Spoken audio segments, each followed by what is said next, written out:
FIA ने money laundering के case में असद उमर को तलब कर लिया है। FIA anti money laundering cell ने असद उमर को नोटिस इरसाल कर दिया है। 25 मई को दस्तावेजी सबूतों के साथ पेश होने का हुक्म जारी कर दिया गया है। पाकिस्तान तहरीक इंसाफ के रहनुमा असद उमर को एफआईए ने मनी लॉन्ड्रिंग केस में तलब किया है। FIA anti money laundering cell ने असद उमर को नोटिस भेज दिया है। 25 मई को उनको दस्तावेजी सबूतों के साथ पेश होने का हुक्म दिया गया। एंटी मनी लॉन्ड्रिंग सेल की जानिब से नोटिस दिया गया है असद उमर को और तलब किया गया है एफआईए की जानिब से।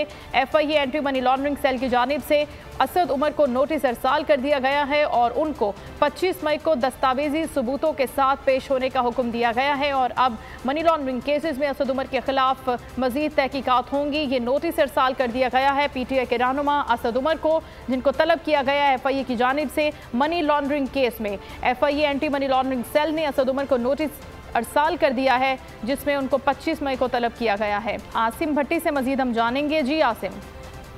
देखिए, पाकिस्तान तहरीक इंसाफ के रहनुमा हैं जिन्हें मनी लॉन्ड्रिंग में मुलविस पाया गया है, उन्हें तलब किया गया है और एफआईए की जानिब से नोटिस भेजा गया कि 25 मई को असद उमर जो है वो एफआईए हुकाम के सामने पेश होंगे और इस पेशी के दौरान जो है असद उमर अपने दस्तावेजात भी साथ लाएंगे, क्योंकि 15 अप्रैल 2013 को नोटिस के मुताबिक इनके घर से जो है रकूम बरामद हुई थी और उसके हवाले से मालूमात दी जाएगी।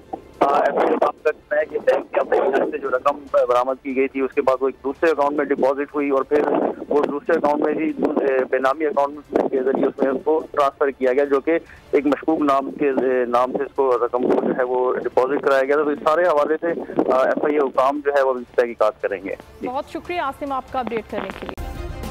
सब्सक्राइब करें और बेल दबाएं ताकि कोई खबर रह न जाए।